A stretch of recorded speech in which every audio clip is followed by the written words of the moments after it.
Bonjour et bienvenue dans la séquence technique du Dr Grimm. Alors aujourd'hui nous allons aborder un sujet hautement délicat puisqu'il s'agit des suspensions. Alors les suspensions c'est quelque chose qui rend pas mal de gens assez dingues. C'est un sujet hautement compliqué et vu la complexité des choses à expliquer, il me serait impossible de tout détailler en une seule émission. Raison pour laquelle j'aborderai toute la partie mise au point et réglage dans l'émission du mois de mars. Commençons par le commencement. A priori, et dans la majorité des cas, une moto est composée d'une fourche à l'avant et d'un amortisseur à l'arrière. Alors, premièrement, il faut savoir que même si leur aspect est vraiment très différent, eh bien, un amortisseur et une fourche fonctionnent tout à fait de la même manière. Le principe est le même. Alors, l'élément de base, c'est un ressort. Alors, ce dernier est externe pour un amortisseur, alors que les ressorts sont internes pour une fourche, bien évidemment. En ce qui concerne le choix du ressort, donc ça veut dire sa longueur et son tarage, c'est évidemment quelque chose qui est étudié en usine par le constructeur en fonction de l'utilisation de la moto et des différents objectifs qu'ils veulent atteindre. Alors que ce soit un trail ou que ce soit un roadster, évidemment, il y a évidemment le débattement qui est modifié, mais il y a aussi la souplesse des suspensions. Donc en fait, de base, chaque ressort est taré pour que les spires donnent un niveau de résistance différent en fonction du type d'utilisation de la moto. Mais réfléchissons bien, quelle est la spécificité première d'un ressort? Eh bien, il rebondit. Pas besoin de vous dire que ce n'est absolument pas le but d'une suspension. Imaginez une moto qui rebondit, bien évidemment, il ne faudra pas longtemps que vous soyez sur votre cul. Donc, une suspension, c'est évidemment un ressort, mais c'est surtout un système hydraulique qui permet de freiner la plongée et la remontée de l'amortisseur ou de la fourche. Alors ici, évidemment, comme vous pouvez le constater sur un canon de fourche, en fait, vous avez un stock d'huile qui est ici. Et quand vous freinez, le canon plonge et l'huile passe dans un conduit et remonte vers le dessus. Donc, vous avez un premier conduit qui permet un liquide, en fait, le liquide, c'est de l'huile, bien évidemment, c'est de l'huile, qui remonte et elle vient se stocker dans le dessus. Au moment où vous arrêtez de freiner et que vous réaccélérez ou pas, dès que la fourche se détend, c'est le contraire. L'huile qui est dans le haut du canon doit redescendre, mais elle emprunte un autre conduit qui est différent pour revenir à son emplacement de base. Comme dit précédemment, un amortisseur et une fourche fonctionnent de la même manière. La seule différence, c'est que visuellement, ici, vous avez le ressort qui est externe et donc le système hydraulique est concentré dans la bonbonne qui se trouve ici. Vous avez toujours un réservoir d'huile en bas et en haut et deux conduits, un pour l'aller et un pour le retour. Alors, de nos jours, la grande majorité des motos sont équipées de suspensions complètement réglables. Et ça, c'est assez fabuleux. Mais malheureusement, la grande majorité des propriétaires de motos n'y touchent jamais et c'est vraiment dommage. En fait, c'est la raison pour laquelle je fais cette séquence, c'est que je vais essayer à vous amener à être un petit peu plus couillu et de vous lancer dans des réglages que vous n'auriez pas fait auparavant. Alors, le premier réglage dont nous allons parler est le réglage de la précontrainte.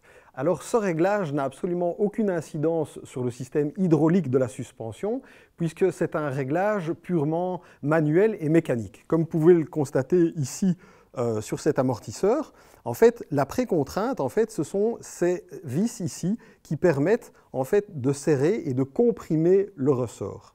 Donc au niveau d'un pré-réglage de précontrainte, ici eh bien, le ressort est relativement peu précontraint. Alors de toute façon, il doit l'être, évidemment, puisque sinon il se baladerait, ce qui n'est tout à fait pas envisageable.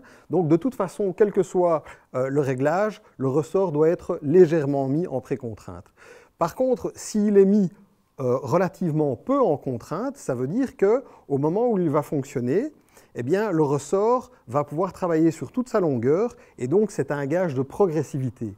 Donc, a priori, si vous mettez peu de précontraintes, en fait, le ressort va pouvoir travailler sur toute sa longueur et donc vous allez avoir tout son débattement et pas mal de souplesse au niveau du travail du ressort, ce qui est un gage de confort. Alors, à contrario, si vous rajoutez de la précontrainte, plus vous comprimez le ressort, plus vous allez retarder son fonctionnement, et donc ça veut dire que vous allez avoir une moto qui est beaucoup plus dure et le confort va baisser. Maintenant, augmenter la précontrainte est parfois nécessaire et même conseillé, souvent particulièrement pour l'amortisseur arrière, parce qu'il faut encore savoir une chose supplémentaire, c'est que quand vous augmentez la précontrainte d'un ressort, en fait, vous faites légèrement monter le niveau de la suspension globale et donc le niveau de la moto. Alors ça, c'est évidemment un phénomène assez compliqué à expliquer et je ne vais pas me lancer dans les explications parce que j'ai moi-même mis des heures à comprendre, mais je peux vous assurer que augmenter la précontrainte lève légèrement la moto. Donc, c'est quelque chose qu'on conseille particulièrement quand, par exemple, on a un passager ou bien alors quand on roule chargé.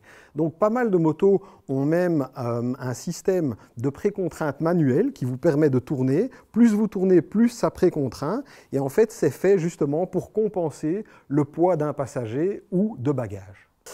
Alors, maintenant, on attaque le vif du sujet avec les réglages d'hydraulique. Et c'est là que ça devient vraiment intéressant, selon moi. Alors ici, comme vous pouvez le constater, en fait, vous avez une vis ici, en fait, qui est en fait le réglage de détente. En fait, cette vis fonctionne comme un robinet. Il en est de même pour le réglage de la compression qui se trouve ici. Et donc, en deux mots, vous avez un petit peu compris le système. Donc, vous avez de l'huile qui est en bas. Quand il se compresse, elle passe dans un conduit. Ce conduit, eh bien, ce conduit est géré par la compression, puisque au moment où l'amortisseur se compresse, eh bien donc on parle bien de compression, et donc vous avez le réglage de la compression qui est ici. Alors comme c'est un robinet, c'est assez simple. Si vous le tournez dans le sens des aiguilles d'une montre, eh bien en fait vous fermez le robinet. Si vous fermez le robinet, ça veut dire que la quantité d'huile qui peut passer va être réduite, et donc vous allez freiner l'amortissement. De la même manière, au moment où l'amortisseur se détend, là le robinet est donc ici, et donc ce robinet permet d'ouvrir ou de fermer le passage de l'huile. Donc en fait, c'est un circuit fermé avec deux passages et deux robinets qui permettent de gérer la quantité de fluide qui passe dans un sens et la quantité de fluide qui passe dans l'autre. Alors ici, voici un canon de fourche. Alors une fois de plus, l'aspect est totalement différent, mais on retrouve les mêmes réglages. Alors je vous les décris. Vous avez ici en dessous une vis qui est donc le réglage de compression. Donc c'est le robinet qui permet de faire monter l'huile en compression. Vous avez ici tout au-dessus, vous avez le même robinet de la détente, donc pour la vitesse de l'huile qui redescend. Et par contre, la précharge du ressort, c'est en fait cette espèce de douille bleue que vous pouvez fermer, et plus vous la fermez, plus vous la tournez, et bien plus le ressort interne se comprime. Donc c'est finalement assez simple. En fonction du comportement de votre moto, eh bien, vous pouvez tout simplement décider de rendre plus dure ou plus souple la plongée, ou plus dure ou plus souple la remontée. Alors, de base, il est vrai que la majorité des motos sont réglées relativement souples. Les motos sont faites pour rouler sur la route, et donc on essaye de favoriser, évidemment, une utilisation relativement confortable.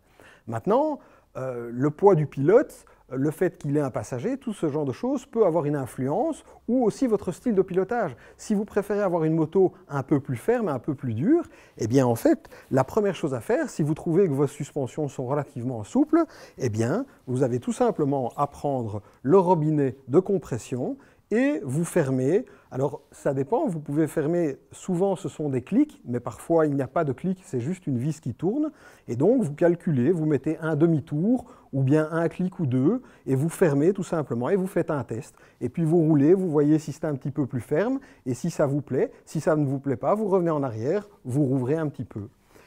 Au niveau de la détente, même chose. Alors évidemment, la détente, c'est quelque chose qui est un petit peu plus sensible dans le sens où c'est vrai qu'on peut ressentir assez facilement le fait que sa moto est trop molle et qu'on a envie de la rendre un peu plus ferme. Par contre, peu de gens ont la capacité de pouvoir dire « Ah, ma moto a trop de détente ».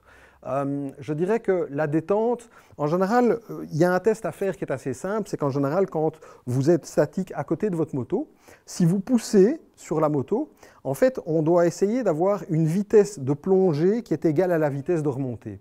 Ça veut dire que votre détente, si jamais vous constatez que quand vous poussez, elle redescend, enfin, elle remonte trop doucement, ça veut dire que vous manquez de détente. Donc, vous devez ouvrir le robinet pour qu'elle se détende.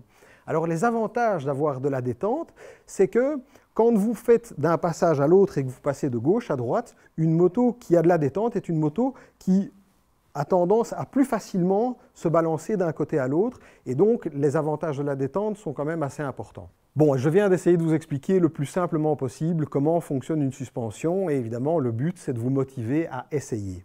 Par contre, je vais vous donner un conseil supplémentaire, c'est avant de vous lancer dans des réglages, eh bien c'est de d'abord fixer vos réglages d'usine. Ça veut dire que la moto, comme elle vous est livrée, a des réglages, ça veut dire qu'il y a un nombre de clics ou une certaine ouverture du robinet, et il faut l'acter avant de pouvoir le changer. Donc prenez une feuille de papier et tout simplement calculez le nombre de clics. Ça veut dire que pour la compression, idéalement, on part toujours de vis à fond. Alors ça, c'est un principe de base, c'est mécanique. C'est comme ça que tous les mécaniciens fonctionnent, c'est qu'en fait, on ferme complètement. Alors, pour procéder au calcul et savoir ce que vous avez dans vos suspensions, il suffit tout simplement de prendre la vis et de tourner et de calculer le nombre de clics ou le nombre de demi-tours pour arriver jusqu'à fond. Vous allez tomber sur une valeur que vous notez. Donc ça veut dire qu'en fait vous êtes vis à fond, vous pouvez être VAF, vis à fond, moins, et vous réenlevez le nombre de tours ou de clics que vous aviez pour revenir au réglage de base. Vous faites la même chose pour la détente, et donc comme ça vous pouvez connaître précisément vos réglages avant même d'y toucher. Après, vous pouvez vous lancer, refermer un petit clic, ouvrir un petit clic et faire des changements, mais au moins vous aurez toujours votre base de réglage qui était sur la moto d'origine. Bon, alors dans le but de ne pas se perdre, évidemment, je vous conseille de ne pas multiplier les réglages. En fait, il faut isoler chaque réglage. Si vous décidez de légèrement durcir votre fourche, eh bien, ne faites que ça. Mettez un clic ou deux en compression pour freiner la plongée, mais ne faites que ça. Ne touchez pas à l'arrière ou ne touchez... Faites un réglage. Allez faire quelques tours, faire quelques kilomètres et voyez si vous préférez. Après, si c'est concluant, ou bien vous revenez en arrière, ou bien vous gardez le réglage et vous pouvez passer à un autre. Mais surtout, ne faites pas plusieurs réglages en même temps sur la moto. Bon, alors comme vous le savez, évidemment, la technologie nous rattrape et vous avez aussi la possibilité d'acheter des motos avec des suspensions électroniques. Alors ça, évidemment, c'est quelque chose qui est vraiment pas mal, à savoir que tout ce qui est gestion de l'hydraulique se fait en temps réel. En fait, les suspensions électroniques fonctionnent d'une manière où vous avez une centrale inertielle, vous avez un boîtier électronique qui calcule en permanence la vitesse de plongée et de détente de l'amortisseur. Si jamais vous prenez les freins de manière relativement brusque, l'enfoncement se fait, le système calcule que la fourche s'enfonce de manière relativement rapide et ferme très rapidement le robinet pour freiner la descente. Idem pour l'arrière quand vous accélérez. Par contre, si vous y allez tout doucement, que vous ouvrez doucement et que vous roulez doucement, la suspension va rester souple. Et donc, on a un peu le meilleur des deux mondes, ce qui est assez idéal. Mais évidemment, ces suspensions ont un coût et il faut pouvoir se le permettre. Bon, eh bien, écoutez, pour aujourd'hui, je pense quand même avoir déjà fait un bon petit pas en avant par rapport aux suspensions. J'ai essayé de vous expliquer, bien, je vais dire, le b.a.-ba, c'est quoi, c'est comment, pourquoi, comment. Dans l'émission prochaine, je vais essayer d'être beaucoup plus technique et là, j'aurai aussi une approche, je vais dire évidemment pistard, puisque là, je fais aussi des mises au point de machines de course et donc là, je vais aborder des sujets qui sont plus pointus, où on va pouvoir attaquer vraiment tout ce qui est assiette, usure des pneus et ce genre de choses. Je vous remercie, on se voit le mois prochain et d'ici là, gaffe sur la route.